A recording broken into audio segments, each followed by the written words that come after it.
संचालक महोदय,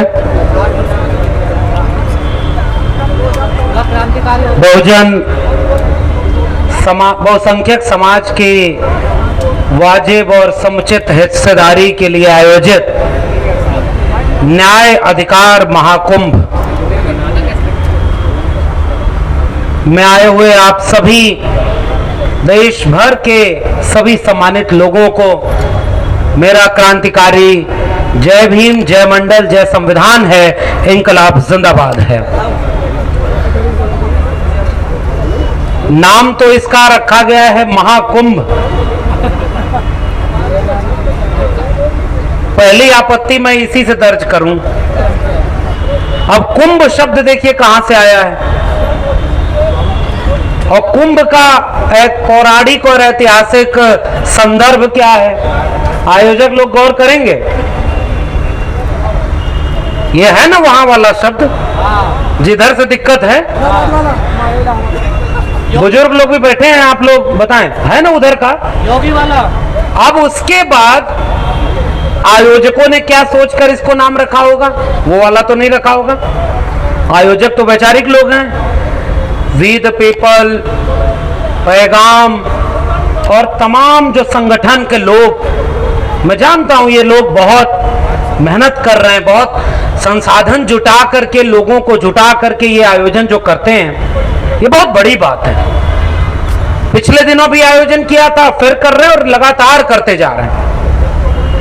यानी ये वैचारिक लोग हैं, तो इसका मतलब इन्होंने जो इसका इस्तेमाल किया है वो जुटान के अर्थ में किया है, लोगों को इकट्ठा करने के अर्थ में किया है, और बहुत बड़ी तादाद में लोग हों ऐसी उम्मीद करते हुए इसका नाम महाकुंभ रख दिया। तो भाई गलती इनकी थोड़ी है। अब हमारे लोगों की ये जागरूकता है, अति जागरूकता है। हमारे लोग इतने ज्यादा जागरूक हो गए हैं कि अब ऐसे कार्यक्रमों में भी जाने की जरूरत नहीं महसूस करते। बहुत जागरूक हैं, घर में बैठे होंगे, यहां कम लोग हैं, लेकिन मुझे उम्मीद है कल भीड़ आएगी, कल और लोग आएंगे, और लोगों को आना चाहिए। तो जैसे शब्द भले ही ब्राह्मणवादी हो, हमने उसका इस्तेमाल सकारात्मक किया। अब दीपक भी यहां रखा हुआ है, आपत्ति तो इसमें भी होनी चाहिए। अब मैं क्या क्या बोलूं, सारा मैं ही बोलूं, लोग मेरे ऊपर भी आपत्ति करेंगे। कहने का मतलब यह है कि जब लोगों को जोड़ना पड़े, तो अब एक बात बताइए, जोड़ने के लिए और क्या करें। मैं पूरे टाइम इनका जो बैनर, पोस्टर, जो एजेंडा है आज के कार्यक्रम का, इस न्याय अधिकार महाकुंभ का, उसमें मैं गौर कर रहा था। तो निजीकरण का विरोध, ठेकेदारी प्रथा में भी आरक्षण का जो खत्म हो रहा है, आरक्षण को जो खत्म किया जा रहा है उसको बचाने का सवाल, जाति जनगणना का सवाल, ठेके पट्टे में भी रिजर्वेशन का सवाल, क्योंकि भाई ठेके पट्टे एक ही जाति के लोगों या एक ही तबके के लोगों को क्यों मिले। इस देश में सारी छूट गरीब कमजोर मजलूम के बेटे को भी मिले ना, कि वो अमित शाह के बेटे जय शाह की तरह कंपनी बनाए और 2-4 साल में ही करोड़ों करोड़ रुपया कमा ले। ये छूट तो सबके बच्चों को होनी चाहिए। ये बात केवल अमित शाह के बेटे को क्यों लागू हो। बिना बैट बॉल खेले बीसीसीआई का चेयरमैन बन जाए।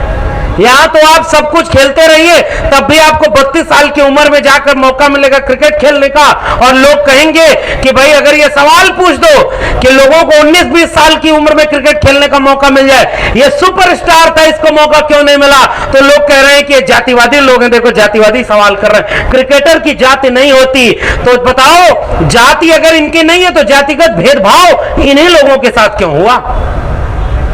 वो एजेंडा भी इनके बहस में शामिल है, जाति जनगणना से लेकर ठेके पट्टे में हिस्सेदारी का सवाल।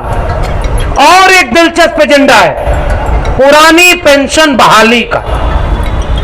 अब एक बात बताइए, पुरानी पेंशन बहाली का सवाल क्या केवल इस देश के SC ST OBC का सवाल है? आप लोग जितने लोग हैं बताइए, क्या पेंशन केवल इसका लाभ SC ST OBC मिलेगा कि अपर कास्ट मिलेगा? सबका सवाल है ना। तो इसका मतलब इस सम्मेलन में उन लोगों को भी आना चाहिए जिनका सवाल इसमें है। संविधान को बचाने का सवाल किसी जाति का सवाल है कि देश का सवाल है? पुरानी पेंशन किसी जाति का सवाल है कि देश का सवाल है? सबको बराबर की हिस्सेदारी और न्याय मिले, यह किसी जाति का सवाल है कि पूरे देश के बनाने का सवाल है? लेकिन मैं तो परेशान हूं यह बात सोचकर और विचार कर रहा हूं कि संविधान को बचाने की कोई भी रैली पूरे देश में आप देखो, उसकी अगुवाई इस देश का वंचित शोषित बहुजन समाज ही कर रहा होगा।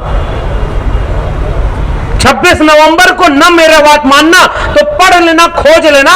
26 नवंबर संविधान दिवस इस देश में कहां कहां मनाया जाता है और कौन लोग उसको मनाने वाले हैं। मैं तो आपको एक प्रयोग के रूप में एक सैंपल दे रहा हूं। सरकारी संस्था छोड़ दीजिएगा, सरकार तो सरकारी काम करती है। सरकारी लोग तो 14 अप्रैल को बाबा साहब की मूर्ति पर भी माला पहना देते हैं और वहीं बैठ करके, अब तो बाबा साहब की मूर्ति पर माला पहनाना छोड़िए, उनके आगे कुछ भगवानों की आकृति भी बनने लगी है दिल्ली में। पहचान रहे ना आप? बन रही है ना आकृति। अब पता नहीं वो बाबा साहब के चरणों के पास क्यों बना दिया अब मैं इतना अपमान, और कोई भावना आहत नहीं हुई किसी की। भाई बाबा साहब तो कुर्सी पर बैठे हुए थे और नीचे वहां बना दिया, क्या जरूरत है बनाने की? लेकिन इसके खतरे को समझिए, अभी नीचे बनी है, फिर कब माथे के ऊपर बन जाएगी हम आप जान ही नहीं पाएंगे। तथागत बुद्ध को अवतार घोषित कर दिया कि वो विष्णु के अवतार हैं, जिन्होंने किसी भी ईश्वर को मानने से मना कर दिया था। गौतम बुद्ध अनीश्वरवादी थे, वो आत्मा और ईश्वर को नहीं मानते थे। तो जो आत्मा और ईश्वर को ही न माने, मूर्ति पूजा को ही न माने, उन्हीं को भगवान बना दो। इस देश में यह हुआ कि नहीं हुआ? डॉक्टर अंबेडकर ने यह बात कही कि मुझे मूर्तियों में मत खोजना, मैं आपको किताबों में मिलूंगा। डॉक्टर अंबेडकर की ही मूर्ति बनवा के पूज रहे हैं ये सारे लोग जो अंबेडकर का विरोध करते हैं। क्या संभावना नहीं है कि कल को उन जगहों पर भी आपको अंबेडकर फूले पेरियार की तस्वीर मिल जाए, जिन जगहों पर बैठकर अंबेडकर, फूले पेरियार, बिरसा मुंडा, जयपाल मिंडा इनके सपनों का भारत बनाने के खिलाफ नीतियां बनाई जा रही होंगी और सामने दीवार पर तस्वीर आपके महापुरुषों की लगाई गई होगी। इस विरोधाभास को समझिए। और इसलिए मैं इस मंच के आयोजकों को मैं ये बात कह रहा हूं कि बहुत जरूरी कार्यक्रम इन्होंने किया है। जातिगत जनगणना का सवाल,